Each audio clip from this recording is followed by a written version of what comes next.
peraturan pemerintahan yang akan kita bahas pada video kali ini. Yuk simak penjelasannya.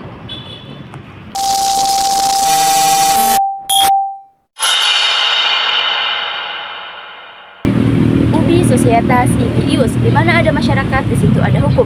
Assalamualaikum warahmatullahi wabarakatuh.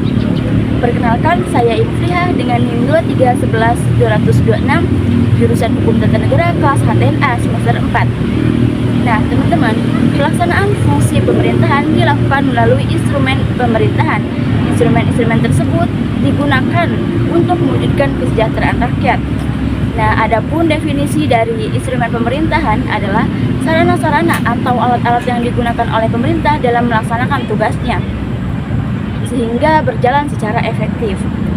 Nah, di Indonesia sendiri, penyelenggaraan pemerintahan dilakukan oleh 3 lembaga. Lembaga tersebut meliputi eksekutif, yudikatif, dan legislatif. Eksekutif meliputi presiden dan wakilnya, wali kota, bupati, gubernur, dan menteri-menteri. Sedangkan legislatif meliputi MPR, DPR, DPD, dan DPRD. Sedangkan yudikatif meliputi Komisi Yudisial, Mahkamah Agung, dan Mahkamah Konstitusi. Nah, instrumen pemerintahan ini dibagi atau dibedakan menjadi 2. Yang pertama, instrumen pemerintahan secara fisik dan instrumen pemerintahan secara yuridis. Instrumen pemerintahan secara fisik ini digunakan oleh pemerintah dalam melaksanakan tugasnya secara teknis dan operasional, yang dimana meliputi alat-alat tulis, komputer, gedung atau kantor, dan alat-alat transportasi seperti mobil dinas. Nah, instrumen pemerintahan secara yuridis itu meliputi peraturan perundang-undangan, keputusan-keputusan, keputusan kebijaksanaan atau pledge legal, perizinan, dan lain sebagainya. Nah, teman-teman, instrumen pemerintahan itu sangat penting.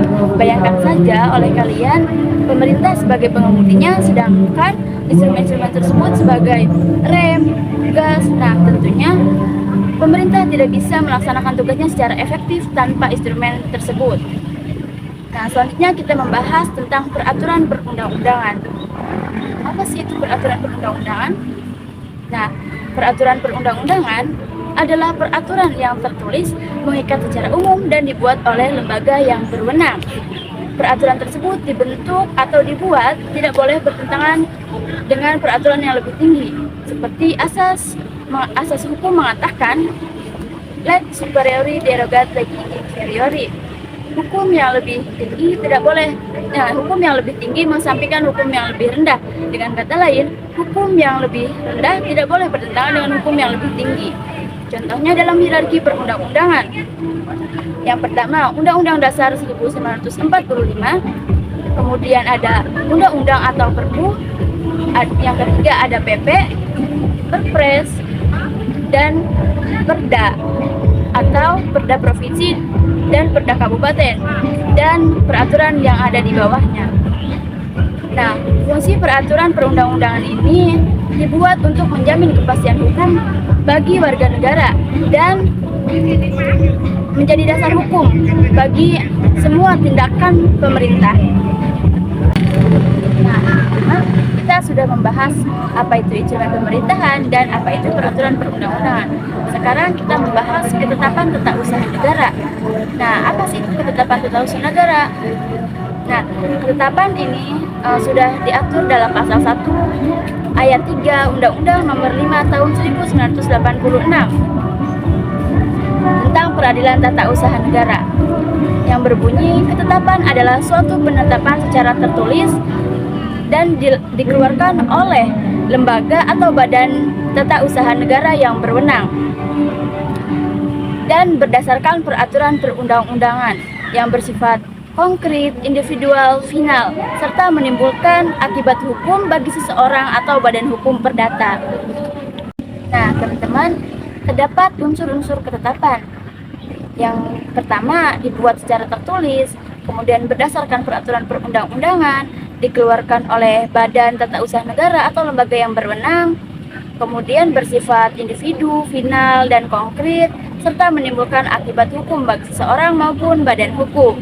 Nah, terdapat macam-macam ketetapan. Yang pertama, ketetapan deklaratif dan konstitutif, kemudian ada ketetapan kilat dan ketetapan tetap, kemudian juga ada ketetapan positif dan negatif, ketetapan perseorangan dan kebendaan, ketetapan bebas dan terikat, dan ketetapan menguntungkan atau memberatkan.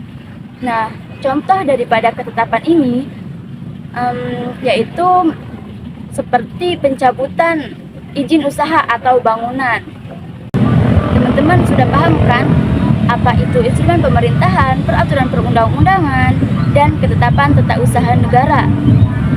Nah, instrumen pemerintahan adalah cara negara bertindak dalam bingkai hukum. Dengan memahami materi-materi ini, kita tahu bagaimana atau kapan pemerintah bertindak secara sah dan kapan pemerintah harus dikritisi. Maka dari itu, kita sebagai warga negara dan tentunya mahasiswa hukum harus sadar hukum, dan juga tidak hanya patuh pada hukum, tetapi juga harus paham akan hukum. Prof. Jimli Asyidqi pernah berkata, pemerintah yang baik adalah pemerintah yang bertindak atas hukum, bukan kekuasaan. Demikianlah materi yang dapat saya sampaikan. Kurang dan lebihnya mohon maaf. Wabillahi taufiq wal hidayah. Wassalamualaikum warahmatullahi wabarakatuh.